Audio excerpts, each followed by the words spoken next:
Hello everyone. आज हम लोग इस वीडियो में सेक्शन 95 ऑफ भारतीय साक्ष्य अधिनियम कंप्लीट करेंगे। सेक्शन 95 करस्पॉन्डिंग सेक्शन है section 92 of Indian evidence act का। इसके पहले हम लोग सेक्शन 94 कंप्लीट कर चुके हैं, जो करस्पॉन्डिंग सेक्शन है section 91 of Indian evidence act का। सेक्शन 91 यानी कि सेक्शन 94 भारतीय साक्ष्य अधिनियम का रूल ऑफ बेस्ट एविडेंस पे बेस करता है, जिसमें हमने पढ़ा था कि जो डॉक्यूमेंट है, जो ग्रांट है या कॉन्ट्रैक्ट है या फिर डिस्पोजिशन ऑफ प्रॉपर्टी है या फिर कोई ऐसा डॉक्यूमेंट है जिसे लॉ के द्वारा रिक्वायर किया गया है कि वो डॉक्यूमेंट के फॉर्म में होना चाहिए, तो उसको प्रूफ करने के लिए प्राइमरी या फिर कुछ केसेस में सेकेंडरी एविडेंस दिया जाएगा। तो ये हमने पढ़ा था, ये रूल ऑफ बेस्ट एविडेंस है। उसी के आगे का सेक्शन है, मतलब सेक्शन 94 और सेक्शन 95 को हमेशा साथ में पढ़ा जाएगा। ये उसी को आगे फर्दर कंटिन्यू करता है। तो हम लोग स्टार्ट करते हैं सेक्शन 95 से, जो बात करता है exclusion of evidence of oral agreement. मतलब कि ओरल एग्रीमेंट जो किया गया है उसका एविडेंस नहीं दिया जाएगा। When the terms of any such contract, grant, or other disposition of property or any matter required by law to be reduced to the form of document have been proved according to the section 94। यहाँ पे बोला जा रहा है contract, grant और disposition of property या फिर कोई भी ऐसा मैटर जिसको लॉ के द्वारा रिक्वायर किया गया है कि वो राइटिंग में होना चाहिए, डॉक्यूमेंट के फॉर्म में होना चाहिए। अब डॉक्यूमेंट में तो इलेक्ट्रॉनिक भी हो सकता है, डॉक्यूमेंट में कैसा भी डॉक्यूमेंट हो सकता है, डॉक्यूमेंट फॉर्म में होना चाहिए। तो फिर उसको सेक्शन नंबर 94 के अकॉर्डिंग ही प्रूफ किया जाएगा, मतलब कि प्राइमरी या फिर सेकेंडरी एविडेंस से प्रूफ किया जाएगा। No evidence of any oral agreement or statement shall be admitted as between the parties to any such instrument or their representative in interest for the purpose of contradicting, varying, adding to और subtracting from its terms. तो बोला जा रहा है कि जो contract, grant या disposition है या फिर कोई भी ऐसा डॉक्यूमेंट है जैसे लॉ के द्वारा रिक्वायर किया गया है कि डॉक्यूमेंट के फॉर्म में होना चाहिए, तो वो सेक्शन 94 के अकॉर्डिंग प्रूफ किया जाएगा। और कोई भी ऐसा एविडेंस नहीं दिया जाएगा प्रूफ करने के लिए जो एविडेंस ओरल एग्रीमेंट या फिर ओरल स्टेटमेंट को प्रूफ कर रहा है। और वो oral agreement, oral statement, contract, grant या डिस्पोजिशन या फिर जो भी यहाँ पे डॉक्यूमेंट की बात हो रही है उसके टर्म्स को कॉन्ट्राडिक्ट कर रहा हो, वेरी कर रहा हो, ऐड कर रहा हो या उसमें से कुछ सब्सट्रैक्ट कर रहा हो। तो एक सिंपल सी बात है कि वो सारे इंस्ट्रूमेंट्स जिसे लॉ के द्वारा रिक्वायर किया गया या फिर यहाँ पे जिस कॉन्ट्रैक्ट, ग्रांट और डिस्पोजिशन की बात करी गई है उसको 94 के हिसाब से प्रूफ किया जाएगा, उसके टर्म्स को। और कोई भी ओरल एविडेंस या फिर ओरल एग्रीमेंट का एविडेंस या फिर ओरल स्टेटमेंट का एविडेंस ओरली नहीं दिया जाएगा जो उस कॉन्ट्रैक्ट, ग्रांट या डिस्पोजिशन या फिर डॉक्यूमेंट के टर्म्स में कॉन्ट्राडिक्ट कर रहा हो, वेरी कर रहा हो, ऐड या सब्ट्रैक्ट कर रहा हो। ना ही पार्टीज़ के बीच में दिया जाएगा, ना ही एक पार्टी दूसरी पार्टी को देगी, ना ही रिप्रेजेंटेटिव को दिया जाएगा।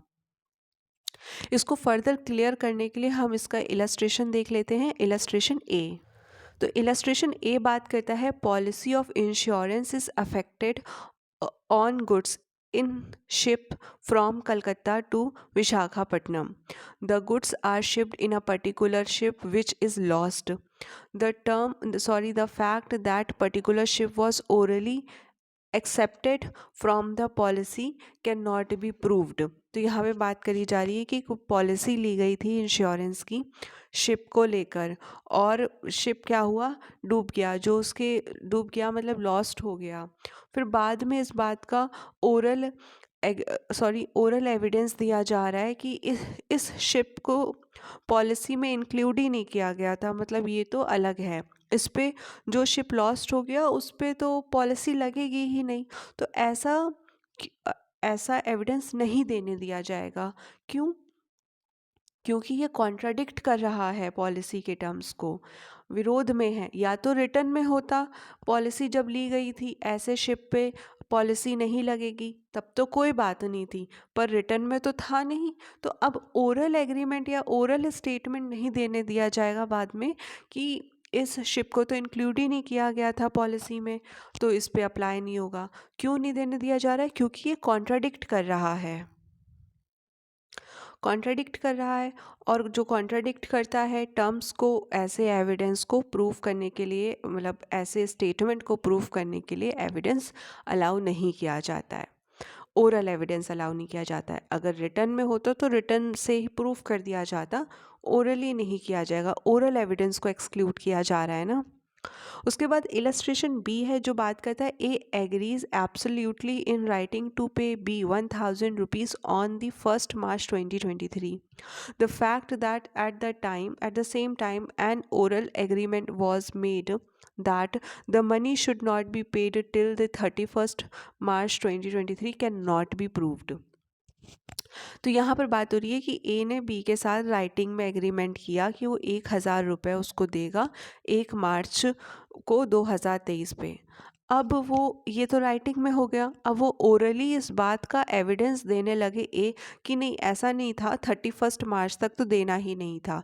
तो ये प्रूव नहीं करने दिया जाएगा ए को। क्यों नहीं करने दिया जाएगा? क्योंकि ये कॉन्ट्राडिक्ट कर रहा है। तो वो बाद में ए आकर बोलने लगे कि नहीं नहीं 31 तक की बात हुई थी, रिटर्न में 1 लिखा है तो क्या हुआ, बात तो 31 की हुई थी, हमने ओरली डिसाइड किया था इस बात को। ऐसे नहीं देने दिया जाएगा। क्यों? क्योंकि पहली बात तो कॉन्ट्राडिक्ट कर रहा है, और वो सारे ओरल एविडेंसेस या ओरल एग्रीमेंट्स या फिर ओरल स्टेटमेंट जो कि कॉन्ट्रैक्ट ग्रांटर डिस्पोजिशन को या फिर ऐसा डॉक्यूमेंट जिसे लॉ के द्वारा रिटर्न में करना ज़रूरी है उसके टर्म्स को कॉन्ट्राडिक्ट करते हैं, ऐड करते हैं, वेरी करते हैं, सब्सट्रैक्ट करते हैं, उनको एक्सक्लूड किया गया है। इसलिए ऐसा ओरल एग्रीमेंट का एविडेंस ओरली ही देगा, ऑफ कोर्स नहीं देने दिया जाएगा। अब हमने जनरल रूल पढ़ लिया, इसके ना 6 प्रोविज़ोस भी हैं, मतलब कुछ एक्सेप्शंस हैं जहाँ पर ओरल एग्रीमेंट का एविडेंस देने दिया जाएगा या फिर ओरल स्टेटमेंट का एविडेंस देने दिया जाएगा। Provided that any fact may be proved which would invalidate any document or which would entitle any person to any decree or order relating thereto, such as fraud, intimidation, illegality, want of due execution, want of capacity in the contracting party, want or failure of consideration और mistake in law और fact. तो यहाँ पे बताया जा रहा है, पहले तो हमने पढ़ा कि कोई भी ओरल एविडेंस अलाउ नहीं है, जो चीज़ें रिटर्न में हैं उनको रिटर्न में ही प्रूफ करना है। लेकिन इसका अपवाद क्या है कि कोई ऐसा तथ्य है जो कि उस डॉक्यूमेंट को, जिस डॉक्यूमेंट की बात हो रही है, इनवैलिडेट कर रहा है, या फिर जिस तथ्य की वजह से किसी पार्टी को कोई डिक्री या ऑर्डर मिल सकता है। कैसे? जैसे आप मानिए कि कोई कॉन्ट्रैक्ट हुआ था, अब वो कॉन्ट्रैक्ट फ्रॉड की वजह से हुआ था। अब वो बाद में जिन पार्टी के बीच में फ्रॉड हुआ था उनमें से कोई एक आकर कहे कि मेरे साथ तो फ्रॉड हुआ था, धोखे से मेरे से साइन ले लिए गए थे इस कॉन्ट्रैक्ट पर, तो कोर्ट ये तो नहीं कहेगा कि नहीं नहीं तुमको ओरल एविडेंस नहीं देने देंगे, रिटर्न में तो तुमने साइन किया हुआ है। नहीं, ऐसा नहीं होगा, वहाँ पर अलाउ किया जाएगा। क्यों? क्योंकि कोई भी ऐसा डॉक्यूमेंट है जो फ्रॉड से हुआ है या जिसमें मिस्टेक ऑफ लॉ हो गया है, मिस्टेक ऑफ फैक्ट हो गया है, उसको, उसके लिए ओरल एविडेंस अलाउ किया जाएगा। डिक्री मिलेगी, कोई ऑर्डर मिलेगा पार्टी को, जैसे कि अब कोई मिस्टेक था, 1000 रुपये देने थे और उसमें गलती से 1 लाख रुपए हो गए, तो वहाँ पर क्या हो गया, मिस्टेक ऑफ फैक्ट हो गया। तो वहाँ पर हो सकता है कि कोर्ट क्या कर सकता है, अलाउ कर सकता है। ऐसे ही अगर पार्टी माइनर है, समझिए एक पार्टी क्या है, माइनर है, तो वहाँ पर भी ओरल एविडेंस देने दिया जाएगा। ऐसा नहीं किया जाएगा नहीं दोनों के बीच में कॉन्ट्रैक्ट हो गया है तो कोर्ट अब किसी की सुनेगा ही नहीं, ऐसे नहीं होगा। तो अगर इन ग्राउंड्स पर ओरल एविडेंस दिया जा रहा है तो कोर्ट अलाउ करेगा। इसके लिए हम एक इलस्ट्रेशन देख लेते हैं जो एग्ज़ाम में पूछा जाता है, तो आपको ये अच्छे से समझ में आ जाएगा। इलस्ट्रेशन डी देखेंगे हम लोग, यहाँ पे बात हो रही है A enter into a written contract with B to work certain mines the property of B upon certain terms. A was introduced to do so by the misrepresentation of A's as to their value. The fact may be proved. तो यहाँ पे बोला जा रहा है कि A ने B के साथ कॉन्ट्रैक्ट करा माइन में काम करने के लिए, पर B ने क्या किया था, मिस रिप्रेजेंटेशन करके A को इंड्यूस किया था कि वो काम करे, मतलब जो वैल्यू की बात हुई थी वो गलत हुई थी, और B ने क्या किया था, मिस रिप्रेजेंटेशन किया था. तो अब यहाँ पर ए ओरली जाकर कोर्ट में बोल सकता है कि मेरे साथ मिस रिप्रेजेंटेशन हुआ है, इसलिए ये एग्रीमेंट हुआ, अदरवाइज मैं ऐसा एग्रीमेंट नहीं करता, ऐसा कॉन्ट्रैक्ट रिटर्न में नहीं करता. तो यहाँ पर कोर्ट क्या करेगा, अलाउ करेगा ए को ओरल एविडेंस देने के लिए. सेकेंड प्रोविज़ो बात करता है provided further that where the existence of any separate oral agreement has to any matter on which a document is silent and which is not inconsistent with its term may be proved. In considering whether or not this proviso applies, the court shall have regard to the degree of formality of the document. तो यहाँ पर बोला जा रहा है कोई ऐसा document है जो किसी मैटर पे साइलेंट है, और जिस मैटर पर वो साइलेंट है उसके रिगार्डिंग कोई सेपरेट ओरल एग्रीमेंट किया गया है, तो उसके लिए जो सेपरेट ओरल एग्रीमेंट किया गया था अलग से, उसके लिए ओरल एविडेंस दिया देने जाएगा, मतलब कि अलाउ किया जाएगा. ये सेकंड एक्सेप्शन है. इसके लिए हम एक एग्जाम्पल देख लेते हैं. तो यहाँ पे बात हो रही है, हम देखेंगे इलस्ट्रेशन जी बात करता है A sells B a horse and verbally warrants him sound. A gives B a paper in these words bought of A a horse of for 30,000 rupees. B में प्रूव द वर्बल वारंटी. तो A क्या करता है, ए ने B को अपना घोड़ा बेचा और बोल के बता दिया, वर्बली बता दिया कि घोड़ा साउंड माइंड का है, बिल्कुल ठीक ठाक है. और जो लिखित में हुआ था वो सिर्फ इतना था कि हाँ ए का घोड़ा खरीदा गया है 30,000 का, इसके सिवा लिखित में और नहीं था. अब साइलेंट किस मुद्दे पर है डॉक्यूमेंट, साइलेंट है कि घोड़ा साउंड माइंड का है या फिर नहीं है. तो ए ने वर्बली बोला था ना कि घोड़ा साउंड माइंड का है, तो इसको वर्बली ए के द्वारा प्रूफ किया जा सकता है कि बी के द्वारा प्रूफ किया जा सकता है कि ए ने वर्बली बोला था कि घोड़ा साउंड माइंड का है, मतलब ए ने बोला था. अगर डिस्प्यूट होता है कि ए ने बताया था या नहीं बताया था, या फिर घोड़ा बाद में अनसाउंड माइंड का निकल जाता है, तो ए बोल सकता है नहीं मेरे साथ ऐसा हुआ है कि ए ने तो मुझसे कहा था बिल्कुल ठीक है और इसीलिए मैंने ख़रीदा उसको, और ए ने कहा भी हुआ था, तो ऐसा हो सकता है. डॉक्यूमेंट क्या है यहाँ पर, ए घोड़े की जो साउंडनेस है माइंड की उस पर साइलेंट है, इसीलिए ओरल एग्रीमेंट रिगार्डिंग जिस पे डॉक्यूमेंट साइलेंट है उसको प्रूव किया जा सकता है. फिर थर्ड एक्सेप्शन है provided also that existence of any distinct subsequent oral agreement to rescind or modify any such contract, grant or disposition of property may be proved except cases in which the contract, grant or disposition of property is by law required to be in writing or has been registered according to the law in force for the time being as to the registration of the document. तो यहाँ पे बोला जा रहा है कि एक समझिए एक रिटर्न में क्या हुआ, कॉन्ट्रैक्ट, ग्रांट या डिस्पोजिशन रिटर्न में हुआ, और उसके बाद सेपरेट ओरल एग्रीमेंट कर लिया गया. तो जब सेपरेट ओरल एग्रीमेंट किया गया तो उस सेपरेट ओरल एग्रीमेंट को प्रूफ किया जा सकता है, एविडेंस दिया जा सकता है. बट किस केसेस में नहीं दिया जाएगा, तो ऐसे केसेस में नहीं दिया जाएगा जहाँ पर लॉ के द्वारा रिक्वायर्ड है कि कॉन्ट्रैक्ट, ग्रांट और डिस्पोजिशन राइटिंग में होना ही चाहिए, या फिर लॉ के द्वारा रिक्वायर्ड है कि ऐसा डॉक्यूमेंट रजिस्टर होना ही चाहिए. वहाँ पर सेपरेट ओरल एग्रीमेंट का एविडेंस नहीं देने दिया जाएगा.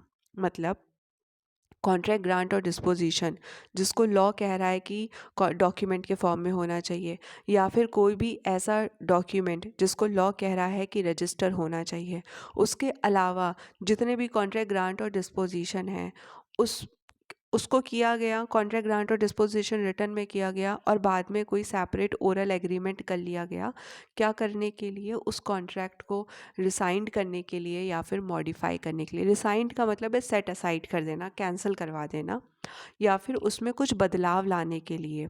ऐसा बाद में कोई ओरल एग्रीमेंट कर लिया गया तो वहाँ पर अलाउ किया जाएगा। बस कैसा कॉन्ट्रैक्ट ग्रांट और डिस्पोजिशन नहीं होना चाहिए, तो वो लॉ के द्वारा रिटर्न फॉर्म में होना ज़रूरी हो ऐसा नहीं होना चाहिए, या फिर लॉ के द्वारा रजिस्ट्रेशन होना ज़रूरी हो ऐसा नहीं होना चाहिए। इसके अलावा कोई भी हो सकता है।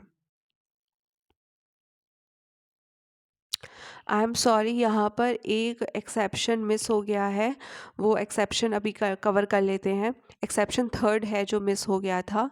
Provided also that the existence of any separate oral agreement constituting a condition precedent to the attaching of any obligation under such any such contract grant or disposition may be proof। तो यहाँ पर बोला जा रहा है कि कोई contract grant और डिस्पोजिशन है और उसके अलावा कोई सेपरेट ओरल एग्रीमेंट किया गया है कि कोई कंडीशन है जो अटैच होती है ऐसे कॉन्ट्रैक्ट ग्रांट और डिस्पोजिशन से, कोई कंडीशन प्रेसिडेंट है तो उसको अटैच किया गया है ओरली बोलकर।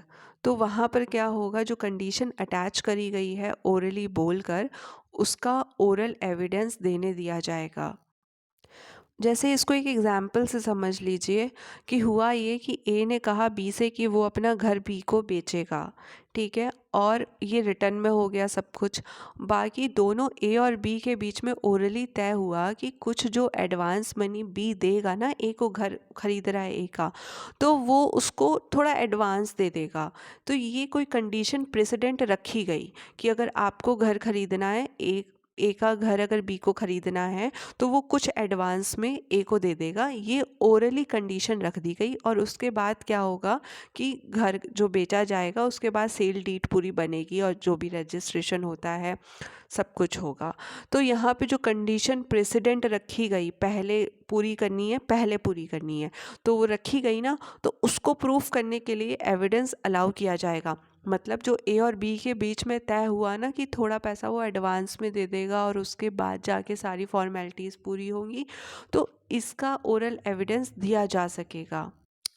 फिर है फिफ्थ प्रोविज़ो जो बात करता है, provided also that any usage और custom by which incidents not expressly mentioned in any contract are usually annexed to the contract of that description may be proved. तो यहाँ पर बोला जा रहा है कि कोई कॉन्ट्रैक्ट है, उस कॉन्ट्रैक्ट में कोई यूसेज, जिस तरीके का वो कॉन्ट्रैक्ट है ना, उस कॉन्ट्रैक्ट में कोई यूसेज या फिर कोई कस्टम अटैच होता ही है, बट उसे एक्सप्रेसली मतलब कि लिखित में या फिर किसी भी एक्सप्रेस फॉर्म में उस समय तय नहीं किया गया। बट क्या है कि यूजुअली क्या होता है कि ऐसा कस्टम फॉलो किया जाता है। अगर इस तरीके का कॉन्ट्रैक्ट होता है, कोई भी एक पर्टिकुलर डिस्क्रिप्शन का कॉन्ट्रैक्ट मान लीजिए, और तो अगर इस तरीके का कॉन्ट्रैक्ट होगा तो एक कोई भी कस्टम जो होगा वो फॉलो किया ही किया जाएगा, ऐसा होता है। और उस कस्टम को या फिर उस यूसेज को जिसको फॉलो किया जाएगा उसको कॉन्ट्रैक्ट में मेंशन नहीं किया गया है एक्सप्रेसली, तो फिर उसको प्रूफ करने के लिए कि नहीं ये कस्टम, ये यूसेज एग्जिस्ट करता है, इसको प्रूफ कर इसको फॉलो करना होता है, ऐसा एविडेंस, ओरल एविडेंस कोर्ट में अलाउ किया जाएगा।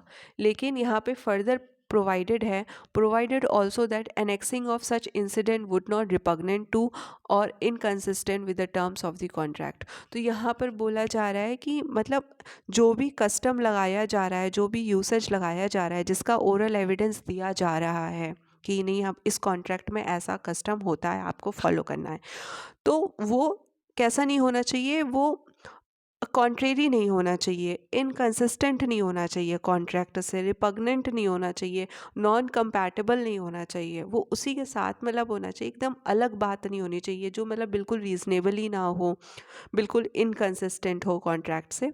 ऐसा कोई यूसेज और कस्टम का कोई भी एविडेंस ओरल नहीं देने दिया जाएगा। फर्दर प्रोवाइड, लास्ट प्रोविज़ो है सिक्स्थ वाला, जो provided also that any fact may be prove which show in what manner the language of a document is related to the existing fact.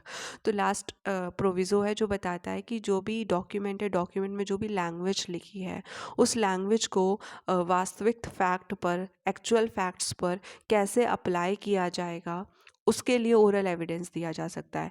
मतलब कि document की मीनिंग निकालने के लिए, interpretation निकालने के लिए, उसको एग्जिस्टिंग फैक्ट से कनेक्ट करने के लिए ओरल एविडेंस देने दिया जाएगा। तो आई होप आपको ये टॉपिक क्लियर हुआ होगा। अगर आपको वीडियो थोड़ा भी हेल्पफुल लगता है तो प्लीज़ लाइक शेयर सब्सक्राइब ज़रूर करिएगा। Thank you.